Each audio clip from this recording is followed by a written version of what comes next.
Graça e paz, seja bem-vindo a mais uma aula da EBD aqui da IBMA. Eu me chamo Herberson e neste vídeo eu vou comentar aqui a lição número 4 da nossa revista. A lição aí que traz como título A Parede Caiu e um Novo Povo Nasceu. Bem, nós vamos falar aqui da questão dos judeus e gentios. Não se preocupe, eu vou explicar melhor esses termos durante a aula, tá? Essa divisão que existia antes de Cristo.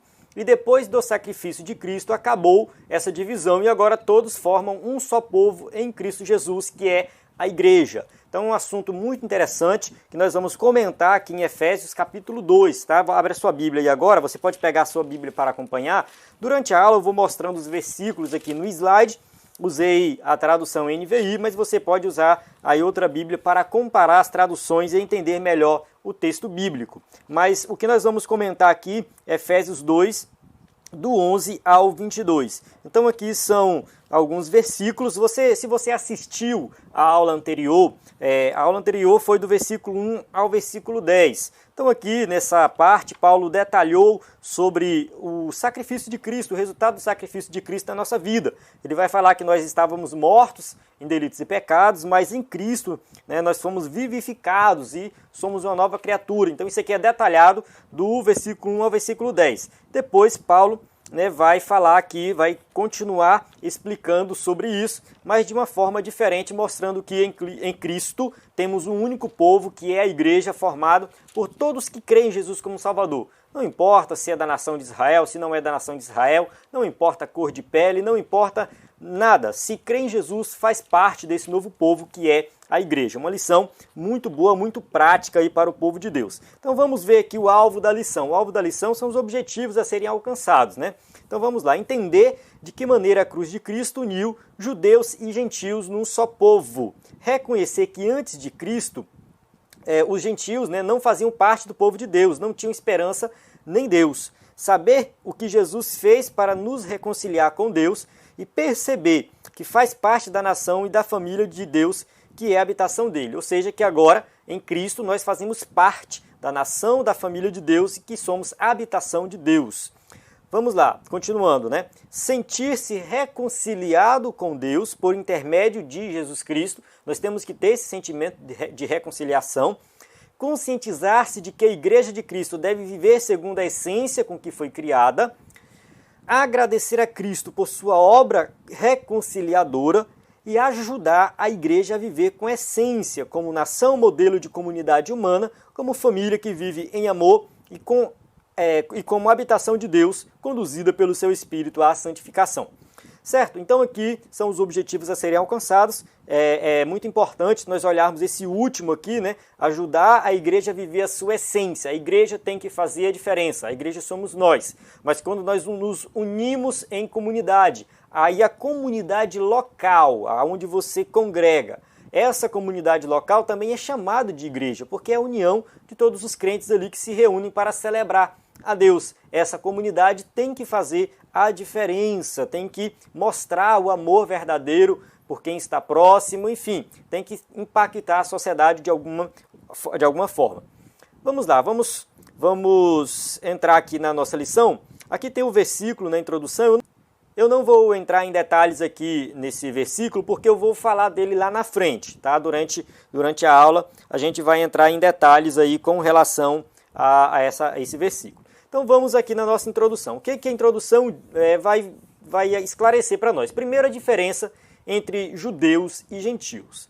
Muita gente sabe, mas tem gente que não sabe a diferença. Então o judeu é aquele que descende de Abraão, que pertence ao povo de Israel. Então esse é o judeu, a pessoa que está ali na região de Israel, que nasceu da descendência de Abraão, e essa pessoa ela é chamada de judeu. Tá? Acho que a palavra judeu ela pegou mais do que israelita depois do exílio, porque as tribos foram levadas para o cativeiro, depois as tribos que restaram juntaram com a tribo de Judá, então ficou somente a tribo de Judá basicamente, né? Misturou outras tribos ali, mas ficou sendo chamado somente de Judá, e daí veio o judeu. Tá? Então o judeu é o mesmo israelita, tá?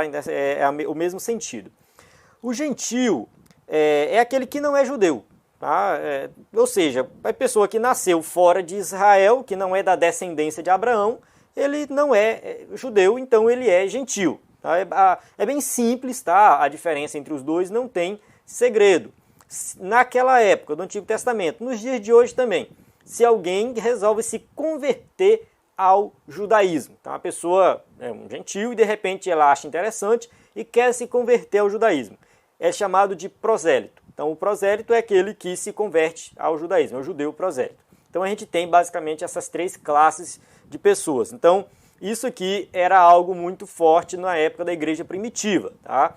Ali no Antigo Testamento, aí na igreja primitiva, enfim, mudou com o sacrifício de Cristo e a gente vai entender o motivo.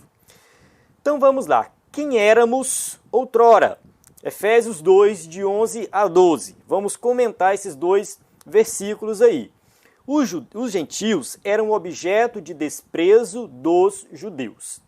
Os judeus não gostavam dos gentios, por isso que Paulo começa falando assim, ó, portanto, lembrem-se de que anteriormente vocês eram gentios por nascimento e chamados incircuncisão pelos que se chamam circuncisão, feita no corpo, no caso por mãos humanas. Aqui a gente tem que entender um pouco o contexto da época, porque os judeus eles realmente menosprezavam os gentios, eles não se misturavam com os gentios, eles não comiam na casa de um gentio, eles não ajudavam um gentio, aquela pessoa que era um estrangeiro, que não pertencia ali à nação de Israel, era totalmente desprezado pelos judeus. No entanto, isso não recebia aprovação divina. A gente não vê no Antigo nem no Novo Testamento a aprovação divina para esse desprezo que os judeus tinham para com os gentios. Isso acontecia, esse desprezo acontecia na época de Jesus, acontecia na época da igreja primitiva. Os judeus da época menosprezavam de fato os estrangeiros, mas quando a gente lê o Antigo Testamento, a gente percebe que a orientação divina é que eles tratassem bem os estrangeiros, porque eles foram um dia estrangeiros lá no Egito. Então, eles tinham sim a obrigação de tratar bem os estrangeiros, e nós temos também no Antigo Testamento a promessa de que Deus abençoaria todas as nações através dos judeus. Então, os judeus deveriam ser canal de bênção, nação modelo para as nações gentias. Então, não vemos base bíblica para dizer que os judeus tinham que menosprezar os gentios porque eles eram o povo escolhido. Não tem base bíblica para isso. Eles estavam errando, falhando com esse exclusivismo deles. Então, na época de Jesus, os judeus eram muito exclusivistas, tinham se fechado para as outras nações, né, não estavam levando a palavra de Deus para as outras nações. Então, eles realmente se fecharam. Tá? Mas Cristo veio e mostrou que não é bem assim, que agora, de fato, nele não existe mais dois povos, né, gentios e judeus, mas é um povo só. Vamos continuar. Os judeus se achavam o único povo de Deus por causa da circuncisão. Então, a circuncisão, para quem não sabe, ela é uma operação cirúrgica que é feita no pênis do homem, no órgão sexual masculino, no caso, a glândula é cortada, e ali tem, no caso, na medicina, isso é muito comum, a criança que nasce com fimose, ela precisa passar pela cirurgia de circuncisão. Então, a circuncisão não chega a ser algo assim tão diferente, é muito comum na medicina, tá? Ela é muito usada.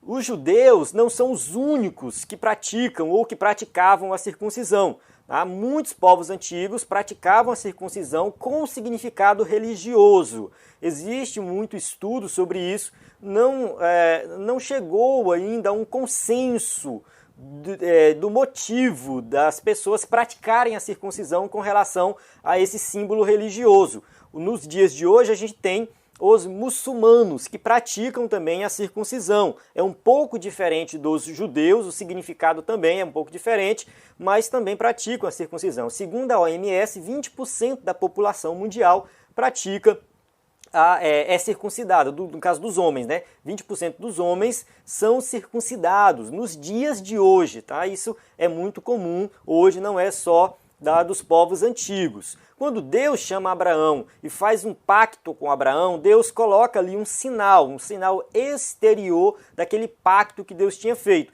E esse sinal foi a circuncisão. Então, de acordo com a lei judaica, todo bebê, né, com 8 dias de vida, ele tinha que ser circuncidado. Essa era a lei. Deus, quando chama Abraão, Deus fala isso, com 8 dias tem que praticar a circuncisão. E se a circuncisão, o dia da circuncisão, fosse no dia de sábado, ela acontecia mesmo assim. Os judeus quebravam o sábado para praticar a circuncisão. Só para você entender o valor que eles davam para a circuncisão. Então, uma pessoa que, no caso, pertencia à nação judaica, tinha que ser circuncidado. Aquilo era o sinal de que ela realmente pertencia àquela comunidade. Era o sinal externo. A circuncisão no Antigo Testamento, ela traz a ideia de pureza, de purificação. O palpite da maioria dos teólogos é que, no caso, muitas vezes o pecado está relacionado a pecados sexuais. Tá? Então, um sinal no órgão sexual masculino, né, simboliza aí a questão da pureza, da santidade. Então, isso é uma ideia, né, uma pista que a gente tem. A gente não sabe realmente o motivo de Deus ter exigido esse sinal externo, mas a gente sabe as implicações desse sinal. A gente sabe que o judeu verdadeiro é aquele que também tem fé, que vivia a prática da lei, não necessariamente aquele que era circuncidado. Tá? Então tinha muito esse debate também na Antiga Aliança, né, da pessoa que praticava a circuncisão, mas não guardava a lei, então não valia de nada. Trazendo para o Novo Testamento, a gente pode ter um paralelo à circuncisão, que no caso o batismo, né, seria um paralelo à circuncisão. Tá? Da mesma forma que o batismo é um sinal externo, um sinal para que todos possam ver. E claro, o batismo tem outro simbolismo, a pessoa mergulhar, levantar, simboliza a morte para o pecado, nascimento para a nova vida, tem tudo isso, mas tem também essa questão de mostrar para a comunidade como um todo que a pessoa se converteu. Tá? Então o batismo é esse sinal, no entanto, se a pessoa não segue os mandamentos de Jesus, não vale de nada. Então a circuncisão tinha a mesma ideia, né? Trazia a mesma ideia. Então por isso que Paulo coloca assim, ó, que vocês anteriormente eram chamados incircuncisão, ou seja, incircunciso, impuros. Vocês não participavam da comunidade, né, do povo escolhido de Deus. Paulo fala que essa circuncisão é na carne, por mãos humanas. E ele defende, não somente nos Efésios, mas também aos Colossenses, que a verdadeira circuncisão tem que ser no coração. Cristo nos circuncidou no coração, ou seja, nos marcou. Nós fomos marcados por Cristo, separados para uma vida de santidade. Então, a circuncisão ela não é válida mais no Novo Testamento, não tem mais significado a circuncisão mesmo lá, né, a exterior, mas é válido a circuncisão interior do coração, que agora nós somos marcados por Deus, pertencemos a Cristo e somos puros, né? O significado, o sentido de pureza continua valendo para a circuncisão. Tá? Então, tanto judeus como gentios podem gozar da circuncisão espiritual do coração. Agora, em Cristo, não tem mais essa diferença, essa divisão.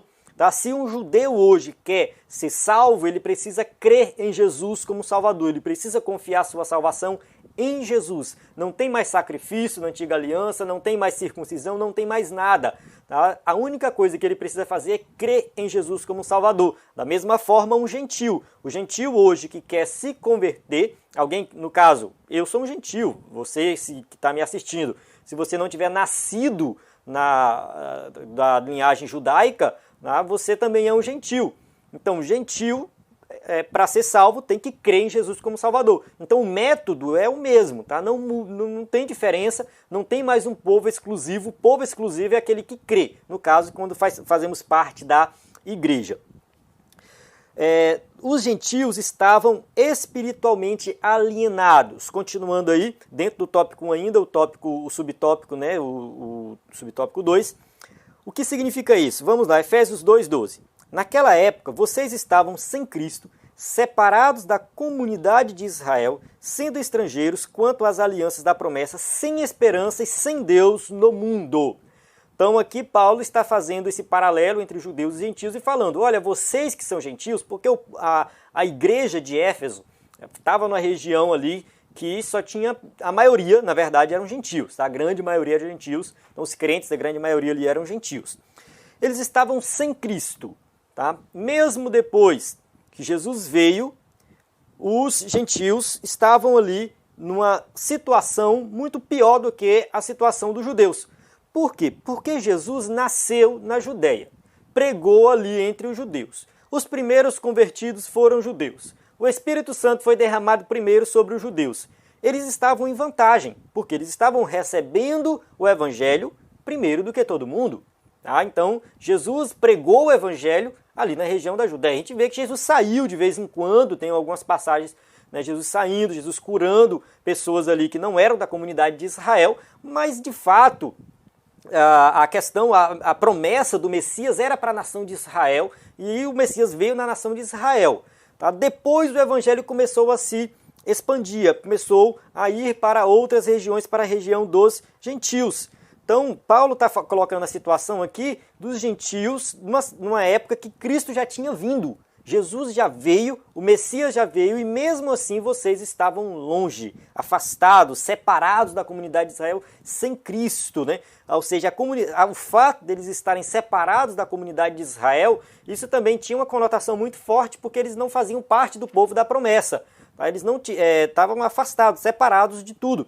Mas Cristo veio para todos. Eles não tinham esperança em nem Deus. Tá? Eles não eram ateus porque eles criam em vários deuses, adoravam vários deuses ali. Mas eles não tinham aí o Deus verdadeiro, eles não serviam ao Deus verdadeiro. Então, de certa forma, o judeu estava em vantagem porque eles já serviam ao Deus verdadeiro. Então, quando Jesus se apresentava como Messias, se ele fosse um judeu fiel e conhecesse as Escrituras, ele de fato ia reconhecer Jesus como o Messias. Né? E ali ele já tinha acesso a esse caminho de salvação que é Cristo. Tá? Então estava muito mais fácil para o judeu e o gentio que estava lá longe, afastado, sem Deus, sem nada. Né? Então essa era a situação daquele povo, daquela igreja antes de receber Cristo e essa era a nossa situação também. Mas graças a Deus isso muda, né? Isso muda porque Cristo veio por nós e todos agora estamos em Cristo.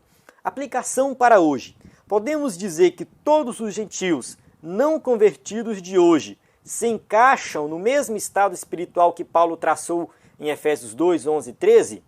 Né? Será que hoje nós estamos naquele mesmo estado espiritual, os gentios não convertidos? Por quê? E nós, quem éramos antes da cruz de Cristo? Qual era a nossa condição? Então aqui uma reflexão, né? Antes de nós sermos alcançados por Cristo, estávamos nessa mesma situação, longe de Cristo, sem Deus, sem esperança, separado da comunidade de Israel, totalmente longe da salvação, tá? Totalmente longe da salvação, mas Cristo nos alcançou. Tá? Essa é a ideia, o Evangelho, ele se cumpriu aquela promessa que Deus fez para Abraão, né? A partir de ti, Abraão, todas as nações da terra serão abençoadas. Então, nós, quando cremos em Jesus como Salvador, nós estamos participando dessa promessa que Deus fez ali para Abraão. Mas agora, em Cristo, vamos lá, né? O que que Jesus fez? O que que Jesus fez na prática? Vamos detalhar isso aí. Jesus aboliu a lei dos mandamentos, Jesus criou uma nova humanidade e Jesus reconciliou os judeus e os gentios com Deus. Essa reconciliação aqui que nós vamos falar tem relação com o nosso título, né? A parede caiu e um novo povo nasceu. Vamos lá. O versículo 15... fala assim, ó, anulando em seu corpo a lei dos mandamentos expressa em ordenanças. Parte A aí do versículo 15, capítulo 2, versículo 15. Jesus aboliu a lei, tá? Isso é muito polêmico também, porque tem um momento que as pessoas perguntam isso para ele fala assim, eu não vim abolir, mas eu vim cumprir a lei. Tá? Então, a gente vai detalhar um pouco isso aqui. Que lei Jesus está falando aqui? Alguns teólogos fazem distinção na lei. Diz que tem a lei cerimonial e tem a lei moral. Tá? Tem duas leis. E Jesus aboliu somente a lei cerimonial. Qual seria a lei cerimonial? A lei cerimonial é aquela dos sacrifícios, tá? As purificações, que tinha que fazer sacrifício de animais, para perdão de pecados, para purificar de alguma coisa. Então toda essa lei cerimonial Jesus aboliu. E ele não aboliu a lei moral. Tá? Então tem essa interpretação. Alguns teólogos, outros teólogos no caso, dizem que não existe duas leis. É uma lei só, mas com aspectos cerimoniais e aspectos morais, que acaba dando no mesmo, tá? Não vai ter diferença da outra visão que eu apresentei. Tá? Uma lei só com dois aspectos ou duas leis não tem diferença. Esses que falam de uma lei só com dois aspectos também concordam que os aspectos cerimoniais foram abolidos. Não tem mais valor. Basta você ler a carta aos Hebreus. Você vai entender isso muito melhor. Leia Hebreus que você vai entender. Tá? Aquela antiga aliança era inferior, ela já foi invalidada pelo sacrifício de Cristo. Então ele pagou o preço, ele foi o único sacrifício, é o nosso sacerdote. A lei cerimonial, ela não tem valor nenhum. De fato, ela foi abolida. Tá? Por isso que Paulo fala aqui expressa em ordenanças. Tinha também a interpretação da lei dada pelos fariseus da época, que fugia totalmente da lei de Deus. Isso aí nem se fala, né? Isso aí nem validade tinha, também isso aí também deixou de valer. A lei moral já tem a ver com o nosso comportamento, com o amor ao próximo, amor a Deus, não cobiçarás, não matarás, não mentirás, enfim, né? Tudo que é pecado, que é condenado, a lei moral vai, né, tratar desse assunto. Vamos lá. Se Jesus aboliu a lei moral, não, ele não aboliu, mas ele ressignificou. Ele explicou essa lei de uma forma um pouco diferente e, quem sabe, até um pouco mais radical do que no Antigo Testamento. Porque quando Jesus vai no Sermão do Monte e fala assim, ouviste que foi dito no passado, não matarás. Mas se você olhar para o teu irmão e xingar ele, falar um palavrão contra ele, você já matou ele, você já cometeu um assassinato. Então Jesus parece que estreita um pouco mais, ele explica a lei moral, mas de uma forma um pouco diferente, quem sabe até um pouco mais radical. Visto que falaram no passado, se você se deitar com outra mulher, você adultera. Eu digo, porém, se você olhar para a mulher e desejar no seu coração, você já cometeu adultério com ela. Então Jesus ele vai, né, ressignificando essa lei moral. Então, de certa forma, a lei cerimonial foi totalmente abolida e a lei moral foi, né, explicada por Jesus de uma forma diferente e de uma forma muito superior. Continuando, Jesus criou uma nova humanidade. O objetivo dele era criar em si mesmo, dos dois, um novo homem fazendo a paz. Então, o objetivo era, eu vou transformar vocês, vou transformar o coração de vocês. Vocês serão agora uma nova criatura. Essa doutrina da nova criatura, da regeneração, ela é mais detalhada por Paulo, ali quando ele escreve aos Coríntios, aos Gálatas também. Mas enfim, aqui a gente já consegue entender isso melhor. Tanto faz você ser judeu como ser gentil, você vai se tornar uma nova criatura em Cristo Jesus. Jesus reconciliou os judeus e os gentios com Deus. Versículo 16, continuando o versículo anterior, né, ele fala assim, ó, vou ler e vou passar por outro versículo para a gente entender a continuação. O objetivo dele era criar em si mesmo, dos dois, um novo homem, fazendo a paz e reconciliar com Deus os dois em um corpo, por meio da cruz, pela qual ele destruiu a inimizade. Aquela inimizade que tinha entre judeus e gentios, que os judeus eram o povo escolhido, os gentios não receberam a revelação, então eles estavam fora da salvação, eles não tinham a revelação de Deus. Aquilo tudo deixou de existir. É claro que hoje, né, a gente está num contexto totalmente diferente e a gente talvez não entenda isso com tanta força quanto o pessoal da igreja primitiva. Tá? Mas fica claro aqui, porque, assim, eu creio que na igreja primitiva, os judeus, alguns judeus que se convertiam, queriam ser melhores do que os gentios. A gente vê, na verdade, essa polêmica ali, logo no começo de Atos dos Apóstolos, teve o Concílio de Jerusalém, onde foi decidido algumas coisas, porque alguns crentes da época, que eram judeus, achavam que o gentio, para aceitar Jesus como Salvador, ele primeiro tinha que se converter ao judaísmo para depois crer em Jesus como Salvador. Olha só o caminho que ele tinha que seguir. E muitos defendiam essa ideia, tá? Muitos defendiam. Então ele tinha que passar pelo processo de circuncisão, todo o ritual para se tornar um judeu prosélito, para depois ele crer em Jesus. Então Paulo vai e fala, não existe isso, não tem esse processo, não tem esse procedimento. Aquela barreira deixou de existir, foi totalmente destruída. Agora, em Deus, todos são um povo só, por meio de Cristo. tá? Reconciliados com Deus por meio de um corpo, por meio da cruz. Depois do sacrifício de Jesus, não tem mais essa divisão. Então o gentio que quer ser salvo, crê em Jesus como Salvador. O judeu que quer ser salvo, crê em Jesus como Salvador. Então não tem barreira, não tem nenhuma prioridade, não tem nenhum benefício agora pertencer ao judaísmo. Qual é o benefício em relação a isso? Nenhum. Tá? Como eu falei no começo, os judeus se beneficiaram pelo fato de que eles receberam a salvação primeiro. Jesus era judeu e tudo mais. Mas tirando isso, não tem mais nenhum benefício, não tem superioridade de um povo em relação ao outro. Se a gente for trazer para os dias atuais, se a gente vê por aí alguém falando que os judeus têm que ser menosprezados porque eles rejeitaram Cristo, não é assim. Tá? Não existe, isso aí já é um preconceito, isso é um problema sério na sociedade de hoje. A gente não pode menosprezar os judeus. E também ninguém pode se exaltar e falar, eu sou judeu, então eu sou superior. E eu tenho acesso ao evangelho melhor do que o gentio. Também não tem isso aí. Tá? Então todos iguais, no caso, judeus e gentios que não creem em Jesus são pecadores, tá? Destituídos da glória de Deus. E judeus e gentios que creem em Jesus são salvos em Cristo Jesus, um povo só. Aplicação para hoje. Após a cruz de Cristo, ficou mais fácil ou mais difícil obedecer aos 10 mandamentos? Por quê? O que você acha? Obedecer aos 10 mandamentos na nova aliança é mais difícil ou é mais fácil? Como eu falei, parece que Jesus deu uma estreitada. No entanto, nós temos o Espírito Santo dentro de nós. É Ele que vai nos conduzir, é Ele que vai nos guiar. Tá? Então a gente tem que entender que nós vamos seguir os 10 mandamentos baseado no Espírito Santo que está dentro de nós. Não pelo nosso esforço próprio. Tá? Eu não posso tentar seguir de acordo com o meu próprio esforço. Não vou conseguir. Tá? Eu tenho que depender exclusivamente do Espírito Santo. Continuando. Quem somos agora? Versículo 19 ao 22 aí do capítulo 2. Crentes judeus e crentes gentios gozam dos mesmos benefícios, privilégios e responsabilidades em Cristo.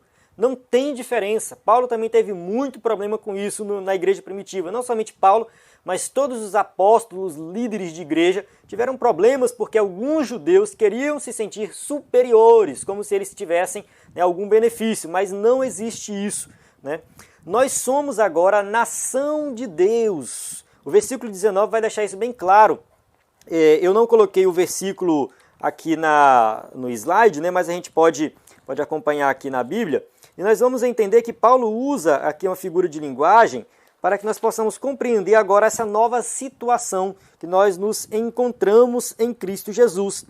Assim, já não sois estrangeiros, tá? Não sois estrangeiros, nem forasteiros, mas concidadãos dos santos.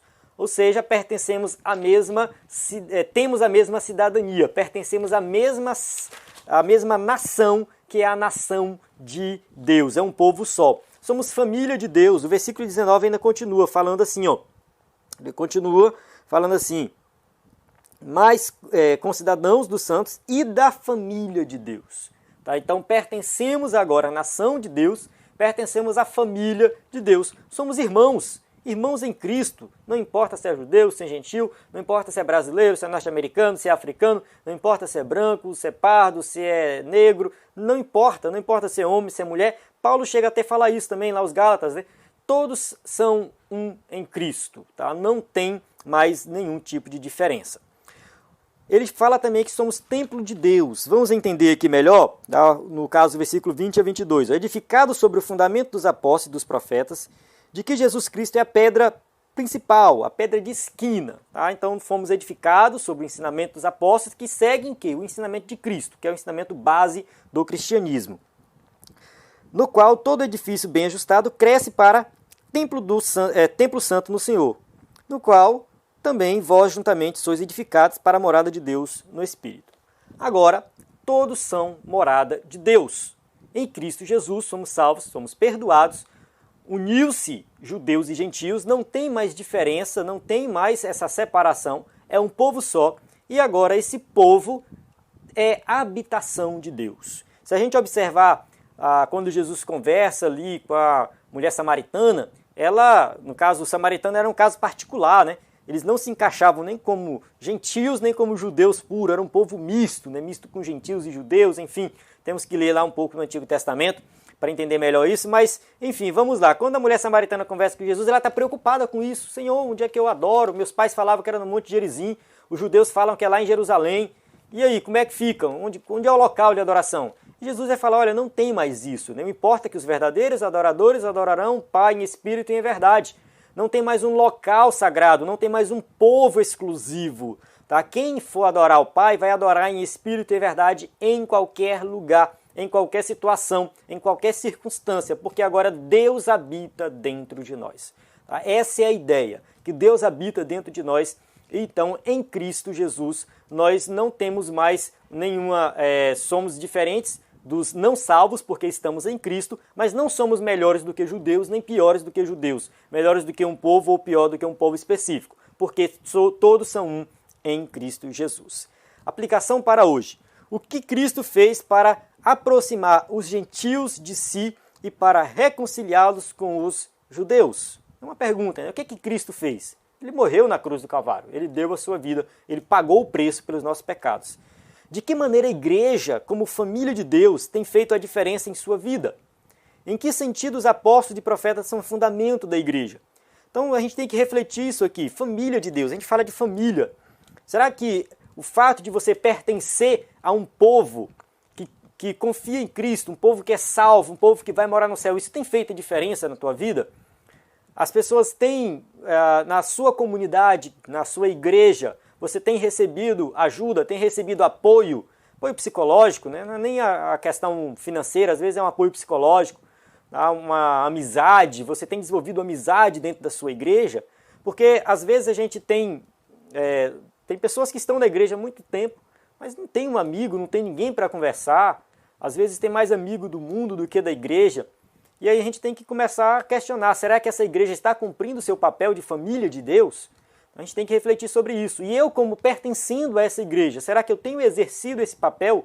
Quando chega alguma pessoa nova na igreja, será que eu vou lá e trato essa pessoa bem, chamo ela de irmão, chamo ela para participar da minha célula, já começo a interagir com ela, chamo ela para sair com os amigos, quem sabe para comer uma pizza, enfim, né, ter aquela amizade entre cristãos, porque se somos família, não deveria ter inimizade, não deveria ter medo de conversar, de sair juntos, de trocar uma ideia.